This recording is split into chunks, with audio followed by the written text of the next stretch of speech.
Banyak dari kita terlibat dalam berbagai bentuk distorsi kognitif secara bersamaan. Model konsekuensi perilaku anteseden ABC. Model ini dapat membantu Anda memahami dan mengidentifikasi distorsi kognitif Anda sendiri. Dengan mencermati apa yang muncul sebelum anteseden dan setelah perilaku konsekuensi yang diilhami oleh proses pemikiran tertentu. Model ABC berfokus terutama pada tindakan dan perilaku, tetapi seperti yang telah kita lihat, tindakan kita didorong oleh pikiran dan keyakinan kita. Misalnya, jika kita takut pasangan tidak setia, kita mungkin secara otomatis berasumsi bahwa mereka sebenarnya selingkuh, penalaran emosional, dan berpikir bahwa itu pasti karena kekurangan kita sendiri, internalisasi. Ini dapat diikuti dengan bencana atau meramal, di mana Anda terlalu memikirkan konsekuensi putus dan berakhir melajang lagi. Triknya adalah memperhatikan diri Anda terlibat dalam pemikiran ini pada saat itu. Carilah bahasa yang kuat dan emosional untuk kata-kata seperti harus atau harus untuk asumsi yang belum teruji atau upaya apapun dari Anda untuk menjelaskan atau membenarkan sesuatu yang, pada pandangan kedua, belum tentu demikian. Mari kita lihat cara menangkap distorsi ini di alam liar. Lainnya termasuk membuat bencana, satu-satunya hal yang mungkin terjadi adalah hal terburuk. Pemikiran magis mungkin gagak di luar adalah tanda saya tidak boleh keluar hari ini, membaca. Pikiran, dia membenciku, aku ketahui saja, meramal XYZ akan terjadi, saya hanya mengetahuinya, atau pemikiran yang ketinggalan zaman, seseorang dengan 2 gelar PhD masih berperilaku seolah-olah mereka adalah anak berusia 5 tahun yang bodoh. Tingkah laku adalah perbuatan yang diakibatkan oleh pemicunya, dan dapat bermanfaat atau tidak. Anteseden adalah pemicu yang memberi isyarat pada suatu perilaku. Misalnya, setiap kali Anda berada di pantai Anda mendapat es krim, dan setiap kali pasangan Anda terlambat, Anda marah dan diam saja. Anteseden dapat berupa orang, kata, lingkungan, perasaan, situasi, waktu, atau kombinasi dari hal-hal ini, tanggal dan waktu. Pikiran, otomatis, tanggapan, untuk menjawab, saya harus merasa terburu-buru di pagi hari, menabrak bos di lorong, dan tidak bisa. Alternatif, muncul orang lain, terus-menerus, mengawasi dan mengevaluasi. Saya, tanggal 9 Juli, pukul 10.45. Emosi, situasi, pertanyaannya, dengan cepat, dia tertawa.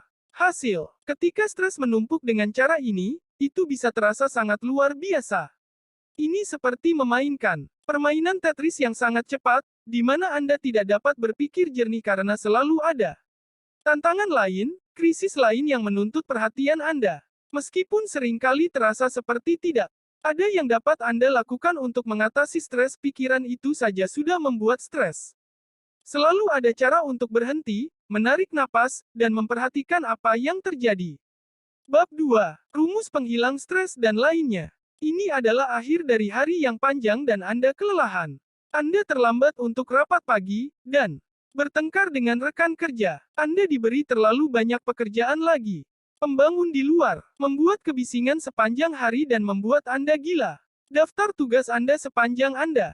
Dan Anda merasa hampir mencapai titik puncaknya, ketika pacar Anda mengirimi Anda pesan samar yang mengatakan bahwa Anda perlu bicara. Tujuan utama kita dalam menghilangkan stres adalah untuk menunjukkan dengan tepat apa yang terjadi di kepala kita saat kita terlalu banyak berpikir. Ini tentang mengidentifikasi pemicu yang memicu kita serta efek dari terlalu banyak berpikir begitu dimulai. Ketika kita dapat melihat prosesnya dengan jelas, kita kemudian dapat mulai mengambil tindakan berdasarkan informasi.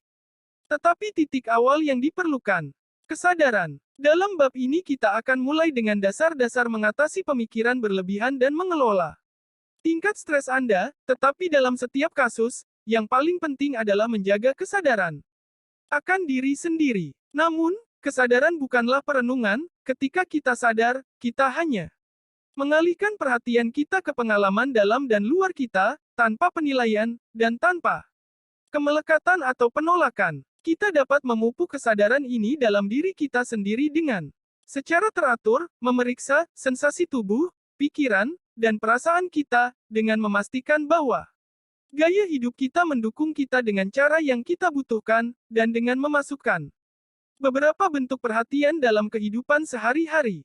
Inilah premis dasar CBT, pikiran kita, bukan dunia luar, memengaruhi cara kita melihat dunia.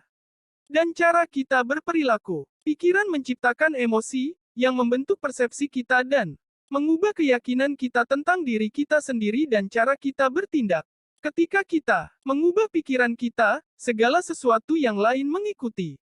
Dengan terlalu banyak berpikir, misalnya, akar pemikiran mungkin adalah kegagalan apapun tidak tertahankan, dan saya orang jahat jika saya gagal, yang berarti bahwa ketika Anda gagal, Anda akan merasa tidak enak, dan mungkin mengubah perilaku Anda sehingga Anda tidak pernah mengambil risiko. Gagal lagi. Namun,